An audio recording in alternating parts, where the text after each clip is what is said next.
C'est Bonjour Grand Portage. Une grosse nouvelle cette semaine. On a appris via le Journal de Québec, c'est lundi ou mardi, que le projet de l'autoroute 20, prolongement entre Notre-Dame-des-Neiges et Rimouski, faisait toujours partie du PQI, parce que la semaine passée, on a épluché le budget, puis effectivement, le projet est toujours là. Sauf que on a appris que le projet est encore là, mais c'est pratiquement de façon artificielle parce qu'on n'a pas d'argent pour le réaliser, on étant le gouvernement du Québec. Donc, il n'y aura aucune somme investie dans ce projet-là d'ici 2030. Donc, pour ceux qui espéraient, exemple, dès la conclusion des travaux de la 85, qu'on allait prendre toute cette belle machinerie, qu'on allait amener ça à Notre-Dame-des-Neiges jusqu'à Rimouski pour débuter les travaux à partir de 2026 ou 2027, devront se raviser parce que ça sera pas avant 2030.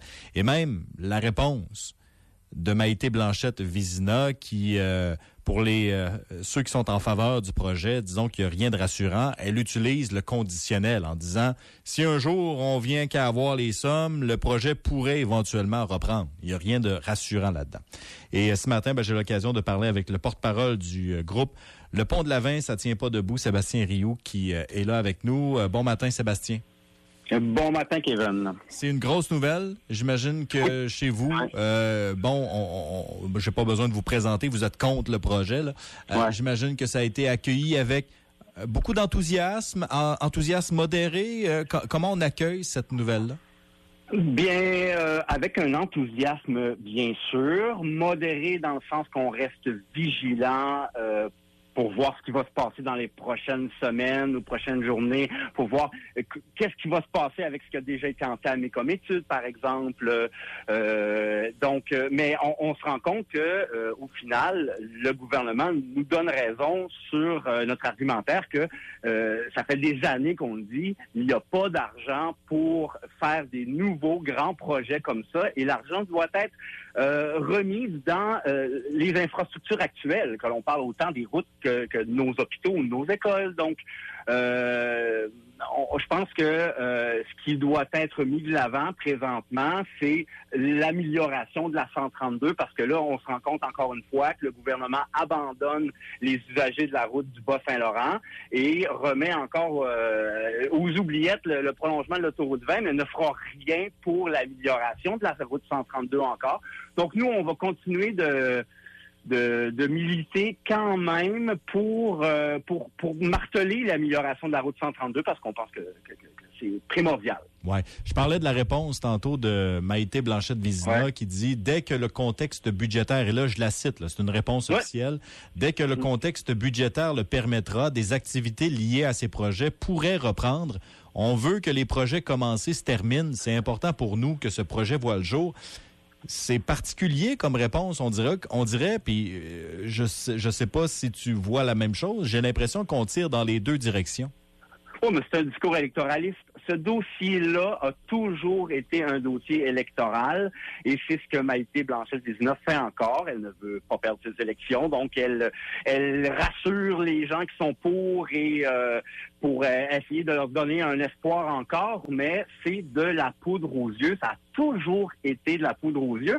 Le déficit, le maintien des infrastructures, là, c'est quelque chose qui, présentement, dans notre PIB, est environ un 6,5 de notre PIB. Et on prévoit que en 2050, ça va être 33 de c'est le tiers de notre PIB qui va devoir être utilisé pour mettre à jour nos infrastructures. On parle strictement de mettre à jour.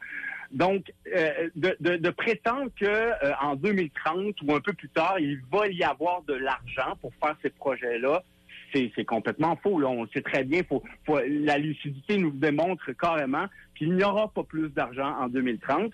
Et même s'il y avait de l'argent en 2030 pour réaliser ce projet-là et qui nous tirait une certaine carte de leur chapeau magique, il faut comprendre qu'on va retomber dans le même processus, donc un 4-5 ans encore pour les nouvelles études, et on n'aurait pas aucun véhicule qui circulerait sur une hypothétique autoroute 20 avant 2050. 2050, là, on est complètement ailleurs. On n'a pas la même démographie.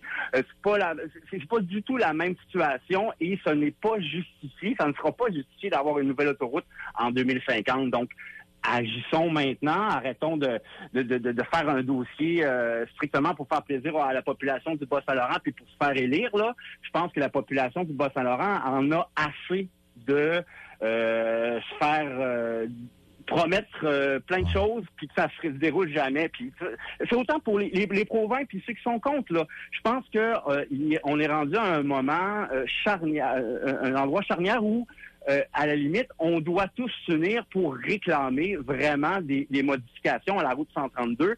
Les élus du Bas-Saint-Laurent le demandent. Je pense que faut arrêter de nous niaiser. Ouais. C'est ce que les politiciens font présentement. Oui, parce que en parlant de niaisage, tu sais, la création de ces comités, oui. le lancement de certains appels d'offres, il y a déjà, pour les gens qui ne le savent pas, il y a déjà des sommes qui ont commencé à être investies dans ce projet-là. Puis là, on apprend que tout devient au neutre parce qu'on n'a plus d'argent pour aller de l'avant. C'est quand même particulier. Puis j'imagine, je me place, puis dans ce dossier-là, tu sais, je comprends autant ceux qui sont contre que ceux qui sont pour. Je me place dans la peau de ceux qui sont pour. Je me dis, ben voyons donc, qu'est-ce que c'est ça, là? C'est quand même particulier aussi. Ouais, puis nous, le groupe Le Pont de la Vin, ça tient pas debout. On avait des rencontres avec Mme Amélie Dionne et le comité des grands projets du Bas-Saint-Laurent. Et on est sans réponse d'eux depuis des mois. Donc, on se demandait un peu pourquoi ils nous répondaient pas. Puis là, je pense qu'on vient de comprendre pourquoi. C'est qu'il y avait absolument rien de beau pour eux à nous annoncer. Donc, ce projet-là, selon moi, selon plusieurs personnes, c'est la fin du projet d'autoroute 20 tel qu'il a toujours été présenté. Ce n'est plus un projet qui va être nécessaire pour le Bas-Saint-Laurent et on aura les moyens de se payer. Ce matin, on voyait encore là, un manque à gagner de 3,6 milliards pour Santé Québec. Je pense qu'on peut-tu s'occuper de la santé des gens puis de la sécurité routière aussi avant de dépenser des millions puis des milliards. Là, c'est un projet qui si jamais ça allait de l'avant en 2030, là, j'ai hâte de voir le prix. Là. Donc, on n'a pas les moyens de ces projets-là. C'est pas seulement le prolongement de l'autoroute 20 là, qui est mis de côté. C'est une bonne dizaine de projets un peu partout au Québec. Donc, c'est pas nous, c'est pas au Bas-Saint-Laurent le problème. C'est tant québécois, on a négligé l'entretien de nos infrastructures pendant tellement d'années. Et ça, tous les gouvernements l'ont fait. Donc là, ça se lance la balle un peu partout tout le temps sur ce sujet-là, là, mais ils sont tous coupables, un comme l'autre.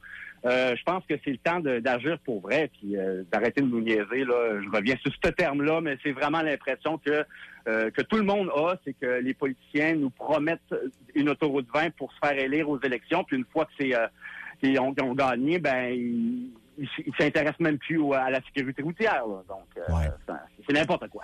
Très intéressant. Merci beaucoup, Sébastien, d'avoir commenté. Ben, merci à toi. Au plaisir. Bye-bye. Donc, Sébastien Rioux qui est porte-parole du mouvement ou de l'organisme Le Pont de la Vin, ça tient pas debout, qui commentait les plus récentes informations concernant ce projet.